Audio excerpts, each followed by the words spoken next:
Hello, everybody, and welcome to our preview of Event 9, Season 4. This is the ITM New Zealand Sail Grand Prix Christchurch. Alongside Stevie Morrison and Emily Nagel, I am Todd Harris. Well, let's get right into it. Stevie, I'll start with you. Peter Burling is back, and he is back in a big-time way, and the Kiwis are going to need him because the Aussies won the last event. They are on a roll. Well, yeah, they're on a roll, but New Zealand have been pretty strong, haven't they? They won the two before that. They didn't get it done here last year. They got beaten by a Kiwi driver, but in the Canadian boat, Phil Robertson. So there's going to be a massive bit between Pete's teeth to get out there and bring home the win. And you know the Aussies would love to spoil the homecoming for Peter Burling.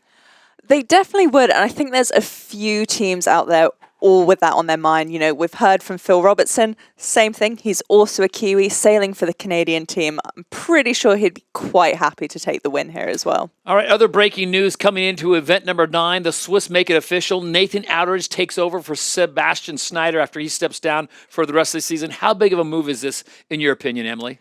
Well, I think it's a really interesting opportunity for him because it's not just stepping into the position as helm. He's getting a bit more control in the team. All the spots he's kind of taken previously this year, he's kind of just been filling in. You don't really get to take much ownership over the role. You're just kind of filling in someone else's shoes. While this time he can kind of get in and just start to change things, make suggestions, you know, guide the team in the direction that he wants to see it go. So I think that's a really great opportunity to see him have again. And, you know, good things come when he's driving a boat. So. Yeah, I agree with that. Stevie, it's not like he's a newbie to this thing. I mean, remember, he steered Japan into one of the grand finals. He's such an experienced sailor, the Wind Whisperer, and now he's driving for the Swiss for the last 5 events of Season 4. Oh, it's fantastic news for Nathan. I think the thing that's really important for us all to understand is that it's not a one-man show on any of these boats. It's a full team effort. It was quite noticeable. Obviously, when he was with Japan, he was sailing with Ian Jensen, Luke Parkinson. It was kind of his, it was his team. They had that communication. They had that length of sailing together. When he got in with Denmark, there was not a lot of wind. So it is a bit, even the Whisperer couldn't chef up much on that day. That is fact. But the fact is, it's a new team. You're not used to that dynamic, and it's hard. And I think he got in with New Zealand. Of course, he's involved with the New Zealand America's Cup team, and he sailed with a lot of those guys a lot of the time. So he sailed with Blair a lot. He sailed with Andy Maloney. He's quite integrated in the team. And now he's been in and around the Swiss team, but they've got a big learning curve comms-wise. It's interesting. One thing I heard is he's brought back his Olympic coach. Emmett Lazic is coming in, and I think could be good for the Swiss team. Real good data guy, really good at getting down, crunching the numbers on it. But I think the big thing for the Swiss is going to be communication. Yeah, and Emmett was Nathan's coach back in SailGP Japan days, so someone who's familiar with the boats as well always helps. And as we've seen before with Nathan, like the comm side is one of his super strengths. He always has that calm demeanor, which translates so well into a team. So if he can get the whole of the Swiss team on that same page with him, I think they've got a lot of potential for the rest of the season. Stevie, you talked about dynamic. How is the dynamic different with Nathan Outteridge out on the water with the other 9 teams now? Well, it's the best, one of the best sailors. I mean, he's one of the few people that's kind of taken the fight to Tom. I mean, obviously Pete Burling's done that. Ben Ainsley, Jimmy Spittle, they've had their moments with it. And Contant de la Pierre had a real great phase with the French team in the middle of last season. But Nathan's one of those guys in the mix, and I think it raises the level. Time is running out for the positives for the teams to move up the championship leaderboard. As we said before, this is event number 9, and we've got 4 more to go after New Zealand. So points are certainly going to be at a premium. For the teams that are at the bottom half, let's say the Emirates GBR, United States, Canada, how critical are these next 2 or 3 events? Actually, how critical is this New Zealand event, first of all? I think it's huge, isn't it? I mean, I think for Canada, Emily, I don't know what you think, but I think Canada, we're almost getting to the point, and you've probably got a spreadsheet somewhere for it to work it all out. But I almost feel like Canada have to win the event to get. They had it, They won last year. They won last year, but it's a bit out of their control in Sydney. But they had a shocker. Yeah. Let's not underestimate that. They have to win, and then it's all on, isn't it? I wouldn't say they have to win. I'd say they have to make the final. Top 3. Like top 3, you still make a decent amount of points to kind of keep your head in the game a little bit. But if you're not making the final, you got a lot on. To Stevie's point, Canada had some mechanical issues. They finished 10th at the last event in Sydney. Would you say, Emily, the most pressure is on who? Emirates GBR? Oh, it's hard to pick just one out of that bunch because for all of them, it's a three-way tie for France, GBR, and USA.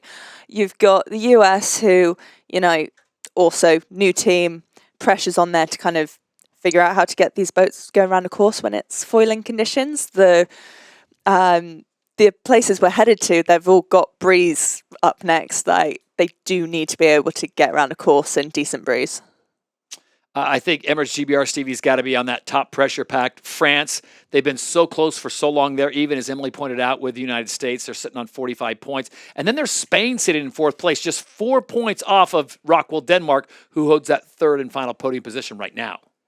Yeah, I mean, I would put the pressure sort of fairly. I think we expect Emirates Great Britain to be in the final when we started the season. We probably didn't expect Ben Ainsley to step down. Right. and obviously that's a big change and a big pressure on Giles to learn the boat and get up to it. Expect was maybe a bit strong, but they were in that final last year. So I think there's a huge amount of pressure on themselves. I think the United States are putting pressure on themselves because they're coming in with a lot of chat about high expectations, and that's kind of great, but that's, in my mind, that's quite a pressure. I think it'd be quite, in some ways it'd be quite easy to come in and say, hey, we've got a lot to learn here. Yeah. We're going to grow into it. A little bit like the German approach. I think Germany probably don't mind too much where they finish this season as long as they feel like they've put the building blocks for next season because they're a new team. They're learning on the job. United States have come in quite, come in with a bang, if you like, and they did great in Abu Dhabi.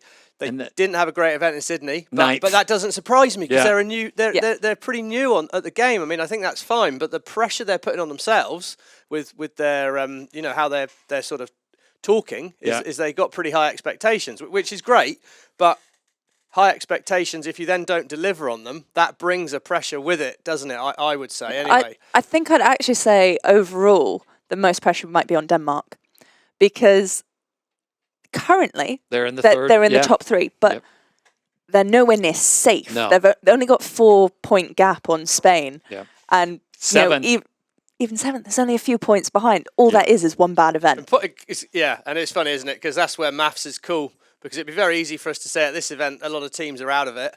And on the last time we did the podcast, I think I said Australia and New Zealand are already in the final. And of course, it only takes one mistake by those guys at this event to put themselves back in the fight. So there's pressure on all of the boats out there for their own unique reasons. And it's going to be just real interesting to see how it goes. So staying on theme of bad predictions, Stevie, here's where you earn your money. Give me a prediction for this weekend at the ITM New Zealand Sail Grand Prix Christchurch. Who you got? Give me top 3. Who makes it into the final and then who wins? Yeah, well, I think we've got a pretty decent forecast win-wise. The two best teams are Australia and New Zealand. That's why they're at the top of the leaderboard. So I think I'm not getting too many pick points for putting those two in the top 3, I don't think. Who's your third? Who's my third? I'm going to go with France. This was a good event for Contan and his team last year. I think the racetrack suits them. It's got a bit of width on it. They like a course with a little bit of space where they can sail the boat in their sort of free-flowing style. They tend to sail what in sailing we call a low mode. They tend to be fairly fast and sail a bit of extra distance. But on a shifty, more open race course like this, you can be going fast and still minimise the distance, but good wind shift selection. And who wins? New Zealand. New Zealand. Emily, give me your top 3 and who wins. Oh, I'm going to sound so boring. I've got to back Australia and New Zealand to make that final. Just pure statistics. They've got the most experience in breeze. And I'm going to go with Denmark again as being in that top 3.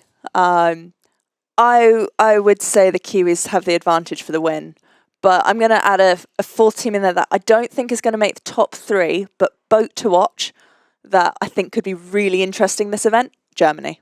Yeah. They had a really good previous event. They got a race win in there, and this will be their opportunity to translate that into big breeze. Yeah. And they led 3 races. Exactly. They were really... They had some of the best starting, not even some of the best. They had the best starting at the previous event, and this race course favours good starting. If you start well here with the obstacle course, or well, the obstruction we have in the middle of the race course, leading round Mark 1, I think, is a huge advantage here. And we were on a call earlier, Todd. And what did Russell say? Yes, he did. That's true. I mean, Germany 5th in Abu Dhabi, 6th in Sydney, so they are trending up. If they're a stock, you're probably buying now. Yeah. Well, that's how it all shakes down. That's what the pros and the experts think. Remember, coming up, it'll be live from New Zealand. Event number 9, Season 4, the ITM New Zealand Sail Grand Prix Christchurch. We'll have coverage for you alongside Stevie Morrison, Emily Nagel, Lisa Darmanin. I'm Todd Harris. Enjoy the racing.